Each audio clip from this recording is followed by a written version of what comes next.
We must begin to look at what are the things that we can do that would put us on some firm footing in life, that will enable us to do some things and use some powers that we have, that many of us go through life never ever discovering that we have those things going for us.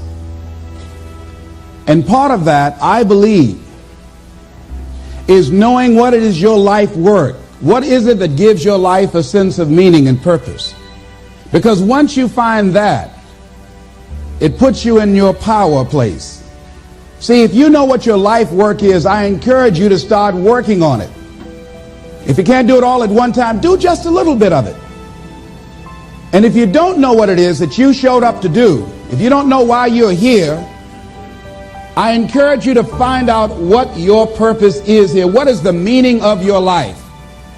And I say to you that if you begin to take a conscious effort to find out what it is that you're supposed to do, I say that it can literally save your life. I said that it can literally save your life. See, when you're going someplace and you already know how much you're going to make, you already know how far you can go, you're in a dead-end position. It erodes your self-esteem. It lowers your sense of yourself. It creates some inner turmoil. It creates an emptiness in you. So I say that your life is worth finding what it is that you're supposed to do. Do find out what your work is and hold on to it, and don't let your dream go. Don't let it go. See, and here's something else I want you to begin to look at. Why is it that most people don't pursue their dreams or don't do better than what they're doing if they're capable of doing it? I think that many of us don't go the next step because we don't know what to do yet. And I say that the reason that we don't even explore the possibility of what to do is because subconsciously we don't believe that it can happen for us, and we don't believe that we deserve it. So here's what I'm suggesting. How much time do you spend working on you? How much time do you spend every day working on your dream? In the last 90 days, how many books have you read? In the last year, what new skill or knowledge have you acquired? What kind of investment have you made in you? So I'm saying that as you begin to look at where you want to go, if you want to make it today, and things are changing so fast you have to literally run to stand still, I'm saying that you've got to make some conscious effort to begin to work to develop you. Here's something else.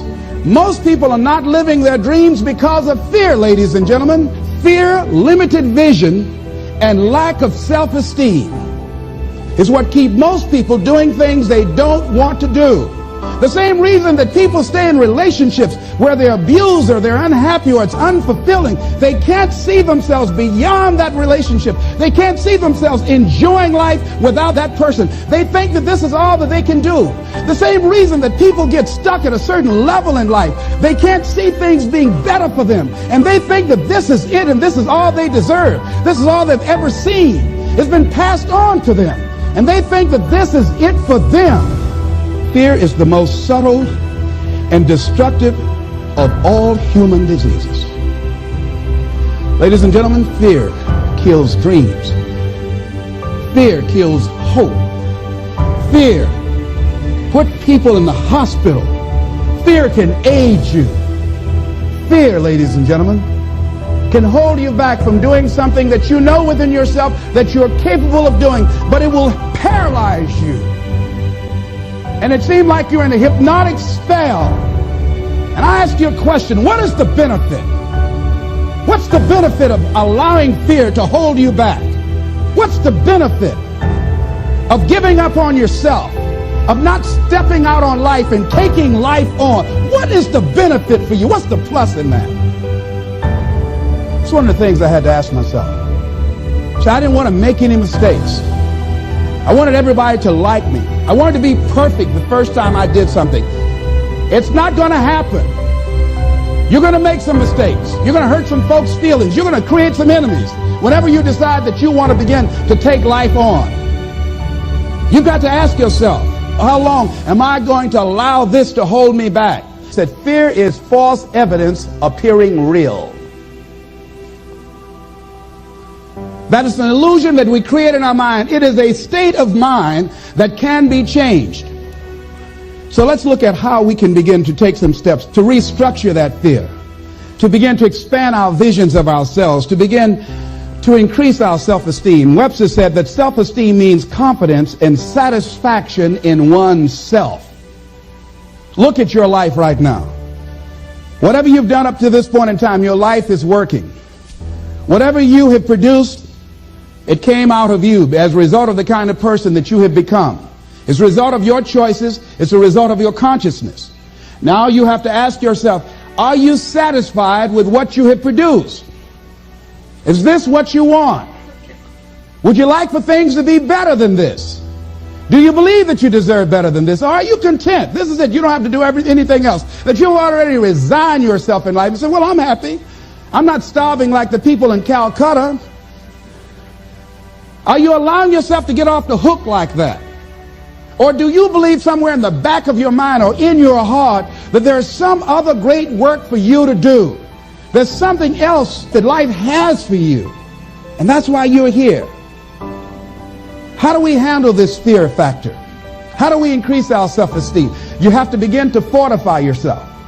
How do we do that? I believe that you have to begin to consciously monitor your inner conversation and start talking to yourself.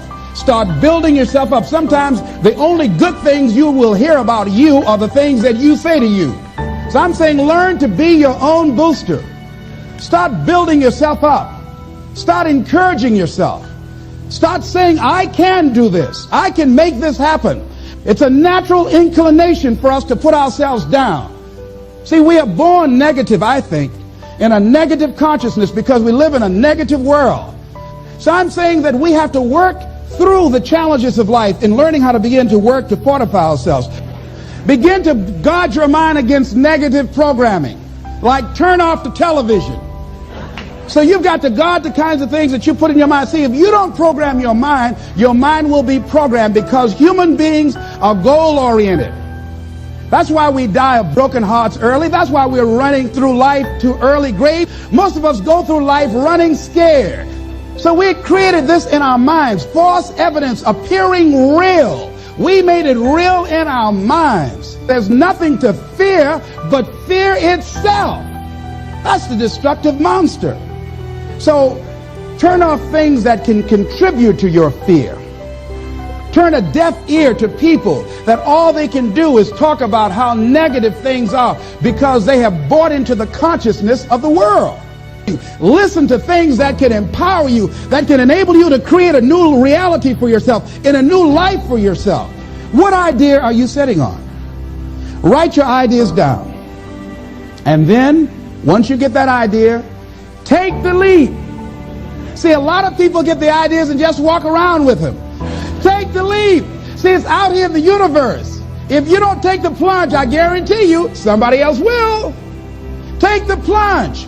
Go into action. And ladies and gentlemen, you will be surprised at how things will come together. You'll be surprised. Now, you're going to have some difficult challenges.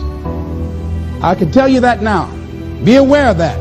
Things are not going to work out exactly right. For a time they will, sometimes. And that's when life is just playing a game with you. But ladies and gentlemen, go into action with your dream.